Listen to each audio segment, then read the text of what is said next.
నేను వాళ్ళిద్దరు చైర్మన్ ఎందుకు పోయి ఉన్నారు అంటే ఏం ప్రాబ్లం, వాళ్ళకి ఏమన్నా రైట్ ఉందా చైర్మన్లకి? కన్సర్న్ డిపార్ట్మెంట్ అది కాదు కదా, మరి వాళ్ళని అలౌ చేస్తారు కదా. మరి మాకు కూడా ఉంది కదా, నేను ఎమ్మెల్యేను, నేను ఎమ్మెల్సీ గారు, మాకు ఉంది కదా బాధ్యత. ఎందుకు పోనివ్వరండి, ఎందుకు పోనివ్వరు? చట్టం చేసింది అట్లా. రూలింగ్ పార్టీకి సంబంధించిన వాళ్ళే పోవాలి, అపోజిషన్ పోవాలి. మరి ఎందుకండి, ఎందుకు అలౌ చేయరు? ఎందుకు అలౌ చేయరు చూడడానికి? లేదా సౌకర్యాలు లేవా ఇక్కడ? అదే కదా చూసి రావాలి ఇప్పుడు మేము. కాంగ్రెస్ ప్రభుత్వం హలో కలెక్టర్ గారు, మేము హాస్టల్ వరకు వెళ్ళేసి వస్తామంటే ఎందుకు మమ్మల్ని వద్దన్నారు? నేను సత్యవతి గారు వచ్చాము.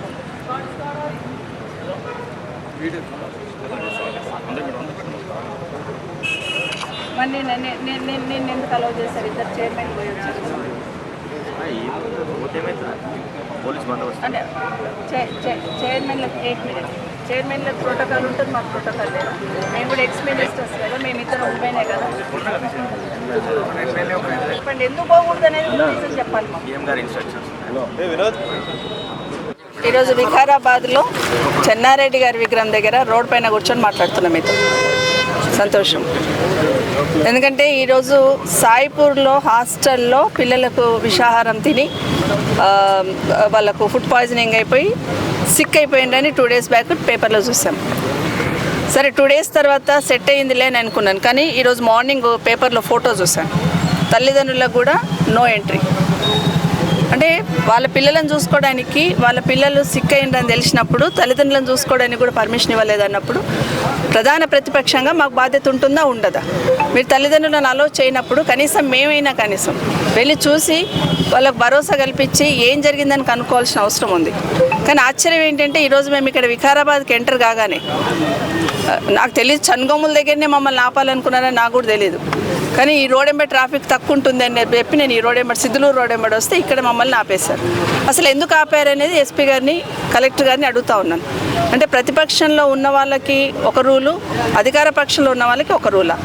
ఈరోజు మమ్మల్ని అలౌ చేయండి కలెక్టర్ గారు, మేము పోయి పిల్లలను చూసి వస్తామంటే ప్రోటోకాల్ వర్తించదు మేడం అంటున్నారు. ప్రోటోకాల్ అంటే నేను ఎమ్మెల్యేని, ఎక్స్ మినిస్టర్ని, తను ఎమ్మెల్సీ గారు, ఎక్స్ మినిస్టర్ గారు, అంటే ఏం ప్రోటోకాల్ కావాలి? ఒక గిరిజన బిడ్డగా తను వచ్చింది, గిరిజన హాస్టల్ తల్లిగా చూడడానికి వచ్చింది, అదేవిధంగా తను ఆ శాఖను నిర్వహించింది కాబట్టి అక్కడ ఉన్న పరిస్థితులు తెలుసు కాబట్టి చూడడానికి వచ్చినప్పుడు ఏం ప్రోటోకాల్ కావాలి కలెక్టర్ గారికి? అంటే ఎమ్మెల్యే గారి తమ్మునికి ఏం ప్రోటోకాల్ ఉంటుంది, మాకేం ప్రోటోకాల్ లేదు. నిన్నగాక మొన్న ఎమ్మెల్యే గారు తమ్ముడు పోయి చూసి వస్తాడు, ఆయన ప్రోటోకాల్ ఉంటుంది, కానీ మాకు ప్రోటోకాల్ ఉండదు. మొన్న అలా ఉండాలన్నప్పుడు మరి మా వాళ్ళు కూడా అక్కడ లోకల్లో తాండూరులో ఉన్న వాళ్ళు, తాండూరులో పుట్టిన వాళ్ళే రావాలంటే నేను తాండూరులో పుట్టిందాన్ని. ప్రోటోకాల్ ప్రకారం రాజకీయంగా ప్రోటోకాల్ వర్తించదేమో నాకు, కానీ మరి నేను తాండూరులో పుట్టిందాన్ని. మరి అట్లా అక్కడ పుట్టిన వాళ్ళకే ఇస్తామంటే అక్కడ పుట్టిన వాళ్ళకి అట్లన్నా వస్తాం. మరి ఎమ్మెల్యే గారి తమ్ముడు అయితే విజిట్ చేయొచ్చు అంట, మేము విజిట్ చేయొద్దట. అధికార పార్టీకి సంబంధించిన కార్పొరేషన్ చైర్మన్లు విజిట్ చేయొచ్చట, మేము విజిట్ చేయొద్దంట. ఇదెక్కడ న్యాయం? ఎందుకు ఉలిక్కి పడుతుంది ప్రభుత్వం? మేము పోయి చూస్తే మీ బండారం బయటపడుతుందనా? హాస్టల్లో ఉన్న పరిస్థితులు బయటపడతాయనా? గత సంవత్సరం నుండి రాష్ట్రంలో ఎంతోమంది హాస్టల్ పిల్లలందరూ కూడా సిక్ అయిపోయి హాస్పిటల్ చుట్టూ, నేను కాక మొన్న జగిత్యాలలో చూసాం, అక్కడ హాస్టల్లో ఫుడ్ పాయిజనింగ్ అయి పిల్లలు హాస్టల్లో బారిన పడ్డారు. దాదాపుగా 48 మంది పిల్లలు ఈరోజు ఫుడ్ పాయిజనింగ్ అయి ఈ గురుకుల హాస్టల్స్లలో చనిపోయినారంటే సిగ్గుతో తలంచుకోవాలి ప్రభుత్వం. రివ్యూ చేసుకోవాలా, సెట్ చేయాలా, ఏం జరుగుతుంది అనేది. అది గాలికి వదిలేసి మేము వెళ్తాం చూస్తామంటే మమ్మల్ని కట్టడి చేయడం అనేది వాళ్ళ దివాలు కోరుతనానికి నిదర్శనం ఇది ప్రభుత్వం. ఎందుకంటే ప్రభుత్వం స్పందించాల్సింది పోయి, స్థానికంగా ఉన్న వాళ్ళు పోయి చూడాల్సింది పోయి, పోనీ నిన్న రూలింగ్ పార్టీకి సంబంధించిన చైర్మన్లు పోయి ఉన్నారంటే అక్కడ ఏం మాట్లాడారు? ఫుడ్కి సంబంధించిన జాగ్రత్తలు తీసుకుంటామనో లేకపోతే హాస్టల్ ఉన్న పిల్లలకి హాస్పిటల్ వసతి కల్పిస్తామనో చెప్పాల్సిన అవసరం ఉంది. కానీ కలెక్టర్ గారికి నేను సూటిగా ఒకటే అడుగుతున్నాను, పిల్లలు సిక్ అయి ఉంటే తాండూరులో హాస్పిటల్ ఉంది, వికారాబాద్లో హాస్పిటల్ ఉంది, ఎందుకు హాస్పిటల్లో ట్రీట్మెంట్ ఇవ్వకుండా హాస్టల్లో ఎందుకు ట్రీట్మెంట్ ఇప్పిస్తున్నారు కలెక్టర్ గారు? ఈ ప్రభుత్వం ఖచ్చితంగా సమాధానం చెప్పాలి మాకు. ఎందుకంటే హాస్పిటల్ని తీసుకెళ్ళి ట్రీట్మెంట్ ఇప్పించాల్సింది పోయి ఒక సర్జన్ అక్కడ పెట్టి మేము ట్రీట్మెంట్ ఇప్పిస్తున్నామని చెప్తా ఉన్నారు. ఎందుకు హాస్టల్లో ట్రీట్మెంట్ ఎందుకు ఇప్పిస్తున్నారు, హాస్పిటల్లో ఎందుకు ఇప్పించలేకపోతున్నారు అనేది మాకు సమాధానం చెప్పాల్సిన అవసరం ఉంది. ఎవరైనా సిక్ అయినా హాస్పిటల్ వెళ్తాం, అక్కడ చాలామంది పిల్లలకి సెలైన్ బాటిల్స్ హాస్టల్లోనే ఎక్కిస్తున్నారని మాకు వచ్చిన ఇన్ఫర్మేషన్. పోయి చూస్తే తప్పేముంది, మేము కూడా మీకు సలహా ఇస్తాం కదా బాబు, కాదు హాస్పిటల్ తీసుకెళ్ళండి అని చెప్తాం కదా, వాళ్ళ పేరెంట్స్తో మాట్లాడతాం, పిల్లలకు కూడా ధైర్యం ఇస్తాం. అది గాలికి వదిలేసి మమ్మల్ని కట్టడి చేయమనేది భావ్యం కాదు. నిన్న మాట్లాడుతూ చైర్మన్లు ఏమంటారు, కార్పొరేషన్ చైర్మన్లు నిన్న మాట్లాడుతూ ఫుడ్ పాయిజనింగ్కి బీఆర్ఎస్ పార్టీ కారణం, కుట్ర చేస్తుంది అంటారు. ఇంతకన్నా సిగ్గుమాలిన మాట మాట్లాడితే ఏమైనా అర్థం ఉందా? ఇంత మాట్లాడితే ప్రభుత్వం మీది, అధికారులు మీ వాళ్ళు, అక్కడ చూడాల్సింది మేనేజ్మెంట్, చూడాల్సిందంతా మీరు గాలికి వదిలేసి ప్రభుత్వంలో ప్రతిపక్షంలో ఉన్న ప్రవీణ్ మీద మాట్లాడుతూ ఉన్నారు. ఇది నిజంగా తలంచుకోవాల్సిన విషయం. వాళ్ళు సరిగ్గా చూడలేక వాళ్ళు చేయాల్సిన అసమర్థతని కప్పిపుచ్చుకోవడానికి ఈరోజు బీఆర్ఎస్ పార్టీ మీద నింద మోపే ప్రయత్నం చేస్తూ ఉన్నారు. రేపు భవిష్యత్తులో మాకేమనిపిస్తుందంటే, మా పోలీస్ డిపార్ట్మెంట్లకు అదే రిక్వెస్ట్ చేస్తున్నా. అందుకని రేపొద్దున కాంగ్రెస్ పార్టీకి సంబంధించిన మంత్రులు కానీ, ఎమ్మెల్యేలు కానీ, ముఖ్యమంత్రి కానీ తట్టుదా కింద పడితే కూడా బీఆర్ఎస్ పార్టీ కుట్ర చేసింది అంటారేమో, అక్కడికి తీసుకొస్తారేమో, కేసు పెడతారేమో. మేము అనేది చిన్నపిల్లలతోని, మాకు రాజకీయం చిన్నపిల్లలతో రాజకీయం చేయాలని లేదు. కానీ మీరు నిద్రమత్తు వదలండి, హాస్టళ్లలో ఉన్న పిల్లలకి సౌకర్యాలు కల్పించండి అని చెప్పడానికే ఎందుకు జరుగుతుంది, మళ్ళీ ఎందుకు జరుగుతుందని ప్రశ్నించుకోవాల్సిన అవసరం ఉంది. ఒకసారి పొరపాటు అంటాం, 2 సార్లు పొరపాటు జరిగింది అనుకుంటాం, 3 సార్లు ఓకే. కానీ ఎవ్రీ డే ఇది నిత్యకృత్యం, ఇది మామూలు విషయం అన్నట్టు గాలికి వదిలేస్తున్నారు. విద్యాశాఖ ఉంది గౌరవ ముఖ్యమంత్రి గారి దగ్గర. ముఖ్యమంత్రి గారు కనీసం ఇప్పటికైనా తేరుకోండి, ఇప్పటికైనా రివ్యూ చేసుకోండి. గురుకులాలు కేసీఆర్ గారు పెట్టారు కాబట్టి గురుకులాల జడిపేయాలనే ప్రయత్నం చేస్తున్నారేమో. కానీ ఆ గురుకులాలు ఉన్న బిడ్డలు 5 లక్షల మంది పిల్లలు, పేద బిడ్డలు, ఎస్సీ ఎస్టీ బీసీ మైనార్టీ సంబంధించిన పేద బిడ్డలు ఆ గురుకులాలలో ఉన్నారు. గురుకులాల నిశాన జడిపేయాల, గురుకులాల మీద ఒక ముద్ర వేసే ప్రయత్నం చేయాలనే ప్రయత్నం చేస్తున్నారేమో. ఇది ఆ పేద బిడ్డలకు అన్యాయం చేసినట్టు అవుతుంది. దయచేసి ఇప్పటికైనా ముఖ్యమంత్రి గారు రివ్యూ చేయండి, అక్కడున్న పరిస్థితులను మెరుగుపరచండి, మరీ ఇలాంటివి జరగకుండా చూసుకోండి. ఎందుకంటే సంవత్సరం నుండి చూస్తున్నాం, ఓ దగ్గర ఎలుక చచ్చిపోయింది అంటారు, ఓ దగ్గర పాములు గరిచింది అంటారు, ఓ దగ్గరనేమో ఫుడ్ పాయిజనింగ్ అంటున్నారు. ఎందుకు జరుగుతుంది? గత 10 సంవత్సరాల నుండి లేని సిస్టమ్ ఇప్పుడు ఎందుకు డెవలప్ అవుతుంది? గత 10 సంవత్సరాలు కూడా ఇదే పిల్లలు ఉన్నారు కదా హాస్టల్స్లలో, వాళ్ళు ఎంతో బాగా ఉన్నత శిఖరాలు అధిరోహించిన పిల్లలు అందులో చదివి ఉన్నారు కదా.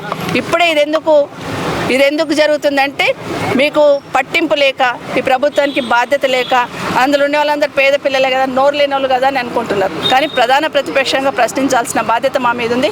ఇప్పటికైనా మమ్మల్ని అక్కడ విజిట్ చేయనియండి, పిల్లలను కలవనియండి, పిల్లలు చెప్పింది వింటాము, కలెక్టర్ గారి దృష్టికో గౌరవ మంత్రి గారి దృష్టికో తీసుకెళ్తాం తప్పిస్తే దీంట్లో రాజకీయం చేయడానికి ఏం లేదు. కానీ మేము కూడా భరోసా కల్పించే బాధ్యత తీసుకొని వెళ్ళాలనుకుంటున్నాం. మమ్మల్ని అలౌ చేయండి, తాండూరు వెళ్ళి విజిట్ చేసి వస్తాం. మరి వాళ్ళకి ఫుడ్ పాయిజన్ అయింది, వాళ్ళందరినీ కూడా హాస్పిటల్కి తీసుకురావడం జరిగింది. వారంతా ఆందోళన చెందుతున్నారు. రాష్ట్ర ప్రభుత్వం ఈ రాష్ట్ర వ్యాప్తంగా కూడా ఇలాంటి ఘటనలు జరిగినప్పుడు స్థానికంగా ఉండే అధికారులు, కలెక్టర్ గారు వాళ్ళందరూ చొరవ తీసుకొని వాళ్ళ హాస్పిటల్కు చూపిస్తూ ఉన్నారు. మొన్న చూపించారు కానీ వాళ్ళ ఆరోగ్యం ఇంకా ఆందోళనకరంగా ఉంది. హాస్పిటల్లో ఉంటే అందరూ వచ్చిపోతున్నారని వాళ్ళని హాస్టళ్లలో పెట్టి అక్కడే సెలైన్లు పెట్టి అక్కడ డాక్టర్లు పెట్టిండ్రు.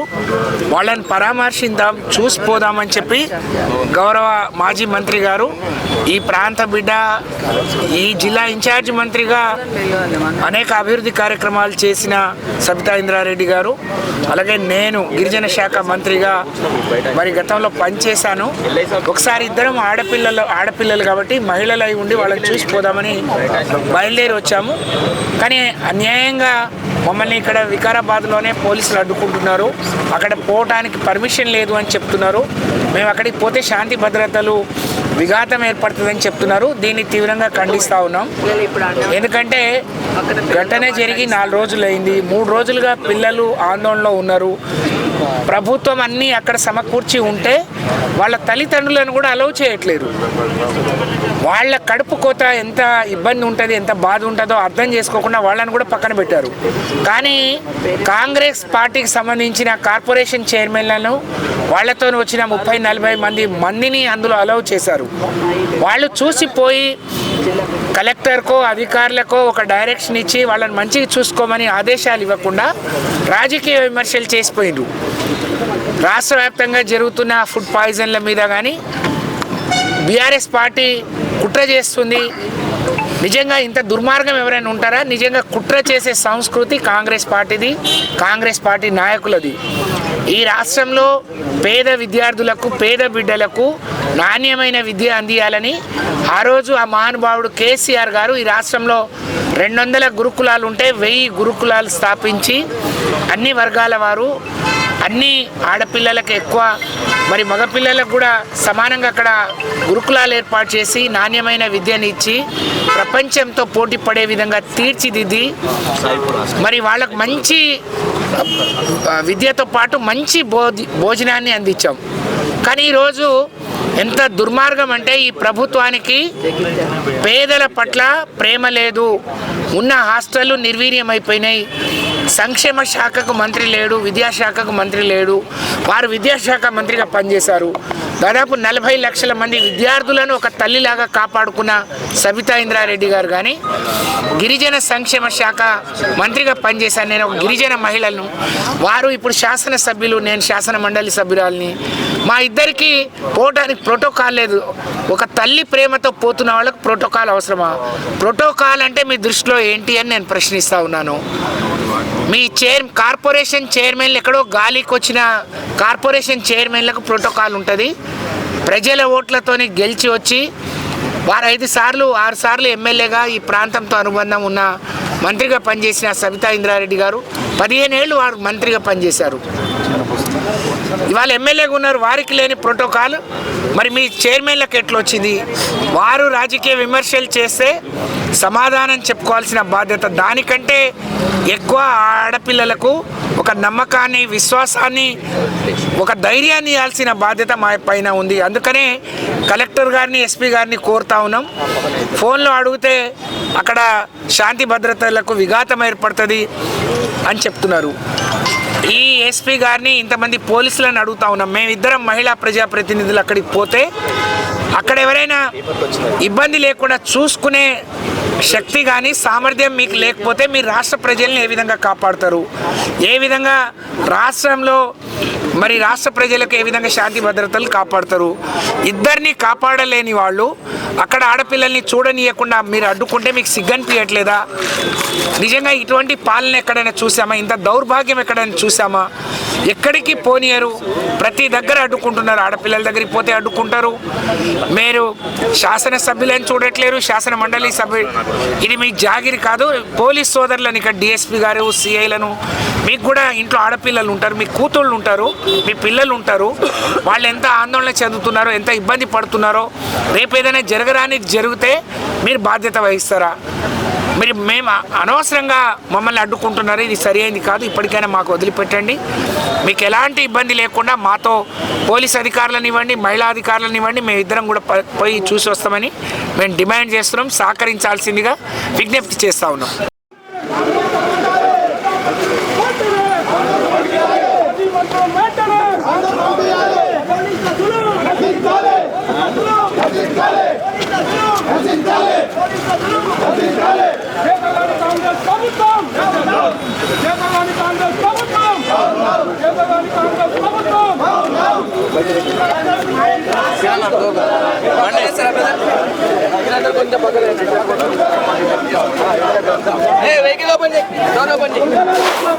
మీరు కొంచెం అడ్డం లేడా?